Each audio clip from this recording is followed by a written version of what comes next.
बिस्मिल्लाहिर्रहमानिर्रहीम। अस्सलाम वालेकुम। आज 19 जून बरोज़ इतवार हम बात करेंगे दो अहम इश्यूज़ के हवाले से। इमरान ख़ान की तरफ से इलेक्शन कमीशन से बड़ा मुतालबा किया गया है और इलेक्शन कमीशन की जो दो रंगी है वो सामने आई है, खुलकर सामने आई है। वो इलेक्शन कमीशन जो डस्का इलेक्शन इस वजह से कलअदम करार दे देता है कि वहाँ पर सिर्फ 40% टर्न आउट हुआ था और जहाँ कराची में सिर्फ 8% टर्न आउट हुआ है, वहाँ पर इलेक्शन कलअदम करार देने का कोई मूड नहीं है चीफ़ इलेक्शन कमिश्नर का। क्यों? क्योंकि उनकी अपनी जमात जो इस वक्त उनकी इत्तेहादी है, अगर उसको हटा दिया जाए तो इनकी तो एक सीट कम हो जाएगी।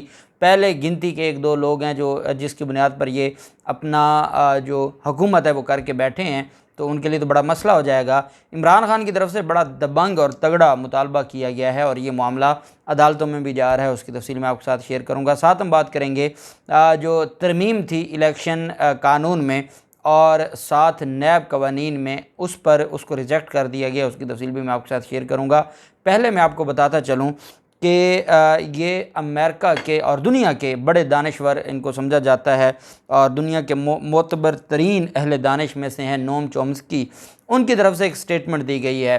नोम चॉम्स्की की तरफ से ये कहा गया है कि ये जो तब्दीली सरकार है, ख़त लिखा गया है शहबाज शरीफ को और कहा है कि ये जो रजीम चेंज है उसके बाद तकरीबन पिछले 2 माह में जिस तरीके से ह्यूमन राइट्स की वायलेशन की गई है, इसकी मिसाल दुनिया में कहीं नहीं मिलती। उन्होंने कहा कि जिस तरीके से सियासी जो आपके अपोनेंट हैं या आपके मुखालिफ हैं उन पर आपने तौहीन मज़हब के झूठे मुकदमात दायर करवाए, आपने शीरी मज़ारी को गिरफ़्तार करवाया जो कि साबिक ह्यूमन राइट्स की वज़ीर हैं, और आपने सोशल मीडिया जो सोशल मीडिया एक्टिविस्ट हैं उनकी आवाज़ दबाने की कोशिश की है, सहाफ़ियों की आवाज़ दबाने की कोशिश की है, फ्रीडम ऑफ स्पीच के ऊपर आपने गला घोंट दिया है। पूरी दुनिया आपके इस अमल को देख रही है और पाकिस्तान का इमेज पूरी दुनिया में ख़राब हो रहा है।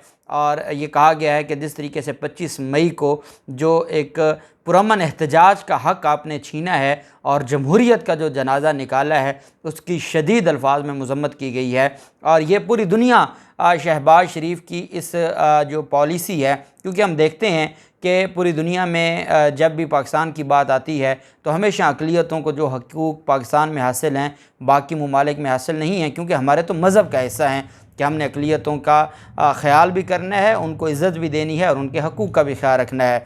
दूसरी तरफ जब हम जमहूरियत की बात करते हैं तो डिक्टेटर दौर में तो हमें, आमिर के दौर में तो हमें नज़र आता था कि वहाँ पर एहतजाज के लिए कदगन लगाई जाती थी या जो आपके फंडामेंटल राइट्स थे उनको सस्पेंड कर दिया जाता था।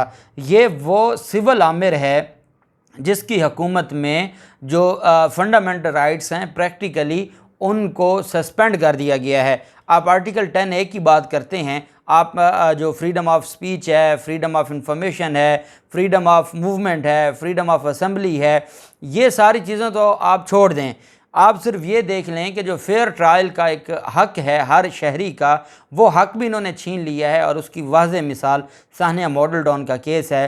सानिया मॉडल टाउन में जिस तरीके से कानून की धज्जियाँ उड़ाई जा रही हैं और जल्दबाजी में पूरा केस जो ख़त्म करने की कोशिश की जा रही है, ये एक बहुत बड़ा मुँह बोलता सबूत है कि पाकिस्तान में इस सिविल आमिर हुकूमत ने जो फंडामेंटल राइट्स हैं उनको अमली तौर पर सस्पेंड कर दिया है और उनको एमरजेंसी नाफिज कर दी है। और यही बात अमरीकी दानश्वर की तरफ से कही गई है कि ये जिस तरीके से मामलात हैं ये पाकिस्तान को बदनाम भी करेंगे और पाकिस्तान के लिए मुस्तकबिल में बड़े मसाइल पैदा किए जाएंगे। जैसा कि आप जानते हैं कि भारत के ख़िलाफ़ जो दुनिया में आवाज़ें उठती हैं, ये शरीफ ख़ानदान पाकिस्तान को भी उस तरफ लेकर जाना चाहता है कि भारत तो चलें अपने मज़हब के अलावा जो बाकी मज़ाहिब हैं उन पर जुल्म करता है, यहाँ तो अपने ख़िलाफ़ जो सियासी जमात है, जैसे अवामी तहरीक इनके ख़िलाफ़ सियासी जमात थी और 14 लोगों को कत्ल कर दिया गया था, 100 लोगों को डायरेक्ट ज़ख्मी किया गया था, डायरेक्ट गोलियां मारी गई थी, वही काम 25 मई को किया गया है। तो ये तो अपने सियासी मुखालफिन के साथ वो हशर करते हैं जो मोदी अपने मजहबी जो मुखालफिन हैं उनके साथ करता है। तो ये एक बड़ी बदकिस्मती है और दुनिया में आवाज़ें उठना शुरू हो गई हैं इनके गैर कानूनी जो इक़दामात हैं, और ये चीज़ें टाइम के साथ साथ मज़ीद उजागर होंगी और ये इम्पोर्टेड हुकूमत के लिए चलना मुश्किल हो जाएगा। अगर इनकी हरकतें यही रहीं तो फिर अल्लाह ना करे पाकिस्तान पर पाबंदियां लगना शुरू हो जाएंगी।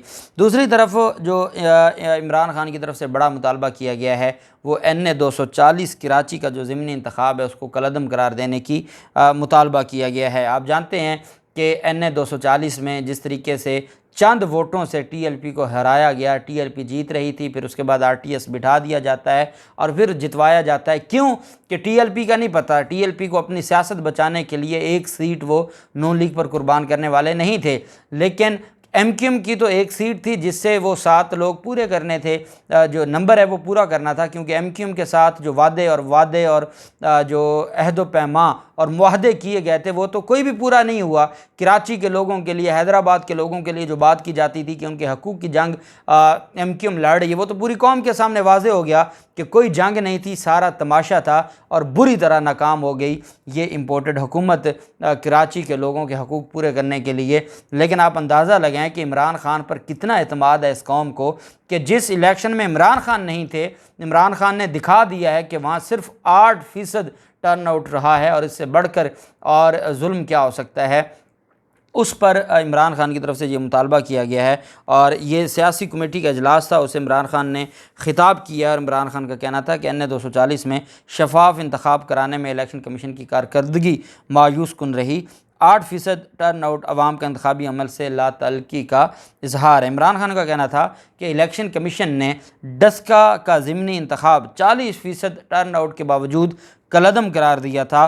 फ़ैसला साजी में दोहरे मेयार इलेक्शन कमीशन के किरदार पर संजीदा सवालात उठा रहे हैं। और इमरान खान ने कहा कि जो मैं और मेरी जमात इलेक्शन कमीशन के हवाले से पूरी कौम को वार्न कर रहे हैं, हमारी बात पर मोहर सब्त होती जा रही है इलेक्शन कमीशन के आए रोज़ जो इक़दामात हैं और इलेक्शन कमीशन की तरफ से जो कुछ हो रहा है। अब जानते हैं कि लाहौर में जो कुछ आज हुआ और उस पर जो जुल्म ये है कि इलेक्शन कमीशन और चीफ़ इलेक्शन कमिश्नर ने 10-12 घंटों के बाद वो जागे और जागने के बाद उन्होंने CCPO लाहौर से कहा कि वो इंक्वायरी करें और उसकी रिपोर्ट जमा करवाएं। जबकि रिपोर्ट्स ये हैं कि जब ये सारा मामला वहाँ पर जारी था और नज़ीर चौहान अपने लोगों के साथ मिलकर वहाँ पर हमला कर रहे थे और पाकिस्तान तहरीक, और वो वीडियोज़ आ गई हैं, वो वीडियोज़ वायरल हो चुकी हैं, हमला किया जाता है, उनका कैंप ऑफिस उखाड़ कर फेंका जाता है, तो वो पुलिस साथ खड़ी तमाशा देख रही होती है। और वो पुलिस और उस पुलिस के सरबराह को कहा गया है जो इस वक्त नरगे में है शरीफ ख़ानदान के, जैसा कि आप जानते हैं IG पंजाब हैं, चीफ सेक्रेटरी हैं, जो चीज़ें हैं वो कौम के सामने हैं। उनसे कहा गया है कि आप जैसे कहा जाए कि बिल्ली को कि वो दूध की रखवाली करे, ये वैसा ही काम किया गया है और ये सिर्फ़ और सिर्फ फॉर्मेलिटी पूरी की गई और पूरी कौम देख रही है कि ज़िमनी इलेक्शन जैसे NA 240 में इलेक्शन करवाया है, यही इलेक्शन पूरे पंजाब में ज़िमनी इलेक्शन भी ऐसे ही होंगे और इलेक्शन कमीशन से कोई भलाई की उम्मीद नहीं है। इमरान खान की तरफ से ये कहा गया है कि जो इलेक्शन है वो 240 का उसको कलअदम करार दिया जाए। जबकि जो 2 ऐसे ही तरामीम हैं जो अभी तक मंजूर नहीं हुई और ऑफिशियल गज़ट में नहीं आई और उसकी जो फॉर्मेलिटीज़ हैं वो तरीक़ाकार ये होता है कि सदर पाकिस्तान को जब भी कोई तरमीम जाती है, जब नेशनल असम्बली से और सेनेट से मंजूर होती है, उसके बाद वो सदर पाकिस्तान की तरफ जाती है, सदर पाकिस्तान मंजूर करते हैं तो वो कानून बन जाता है, रिजेक्ट कर देते हैं तो उनको फिर दोबारा पार्लियामेंट से उसको मंजूर करवाना पड़ता है और फिर वो फॉर्मेलिटी के लिए सदर पाकिस्तान के पास जाती है। लेकिन जो वो पार्लियामेंट का फ़ैसला है फिर वो ख़ुद ब खुद कानून बन जाता है। जब इन्होंने दोबारा एक सेशन बुलाया और उस सेशन में पार्लियामेंट का मुश्तरका इजलास, उसमें जो आइनी तरमीम इंतखाबी कानून में तरमीम है और नैब के कानून में जो तरमीम है वो इन्होंने मंजूर कर ली, सदर पाकिस्तान को भेजी गई। सदर पाकिस्तान की तरफ से उन तरमीम को एक तो दस्तखत नहीं किए और उन्होंने मंजूर किए बगैर वापस भेज दिया। भले वो मंजूर हो जाएगी लेकिन सदर पाकिस्तान ने जो बड़ा काम किया वो ये है कि बाकायदा रूलिंग दी है। रूलिंग क्या दी है? सदर मुमलिकत का कहना था कि वोटिंग मशीन और ओवरसीज़ पाकिस्तानियों के वोटिंग के मामले से मैं 1/2 से ज़्यादा अरसे से मैं मुंसलिक हूँ और मैं इसकी जंग लड़ रहा हूँ। तमाम हुकूमतों, पार्लियामेंट और सुप्रीम कोर्ट में इस मामले की मैं पैरवी करता रहा हूँ। सदर मुमलिकत का कहना था कि मुजव्वज़ा कवानीन की नौइयत रिजत पसंदाना है, आइन की पासदारी मैं करता रहूँगा। इदराक है कि आइन पाकिस्तान इस बिल पर दस्तखत ना करने के बावजूद इसे कानून की शक्ल दे देगा। बहसीयत सदर पाकिस्तान मजलिस शूरा के मंजूर करदा बिल पर दस्तखत ना करना मेरे लिए तकलीफ़ देह अमर है। सदर पाकिस्तान का कहना था कि आइंदा आने वाली नस्लों के लिए अपने दलाइल और ख़यालात कलम बंद करना चाहता हूँ। टेक्नोलॉजी ख़ास तौर पर EVM को मौसर तौर पर इस्तेमाल किया जाता है तो इसमें बहुत से मसाइल का हल मौजूद है।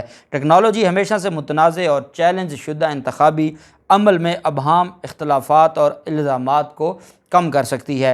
उनका कहना था कि टेक्नोलॉजी का इस्तेमाल इंतखाबी अमल में शफाफियत लाने में मददगार होगा। टेक्नोलॉजी आज़ादाना और मुनसिफ़ाना इंतखाबात के हमारे अब तक के अधूरे ख्वाब पूरे कर सकती है। चाहता हूँ कि पाकिस्तान मुस्तकबिल में तेज़ी से कामयाबी की तरफ बढ़े।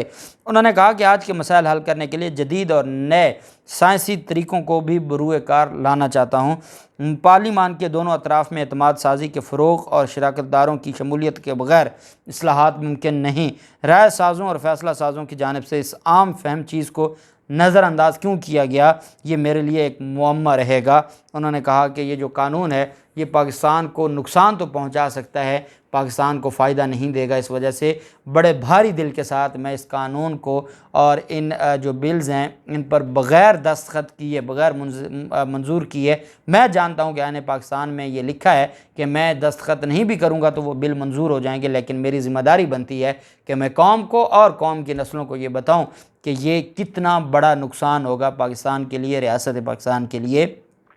ये उनकी ज़िम्मेदारी, देखें अपने हक़ का काम हर किसी ने करना है, ये उनकी ज़िम्मेदारी बनती थी। और ये चीज़ें जब सुप्रीम कोर्ट में मामला जाएगा तो ये जो रूलिंग्स हैं या जो वजूहात हैं ये उसका हिस्सा बनेगी। अब ये मामला क्योंकि मंजूर हो जाएगा और उसके बाद फिर सुप्रीम कोर्ट में ये मामला जाएगा, सिर्फ मंजूरी की वजह से सुप्रीम कोर्ट जाने से रुका हुआ था। देखते हैं जो अगला हफ़्ता है वो इन दोनों कवानीन के हवाले से बहुत अहम है। अल्लाह पाक पाकिस्तान का हामी और नासिर हो। बहुत शुक्रिया। अल्लाह हाफिज़। पाकिस्तान ज़िंदाबाद।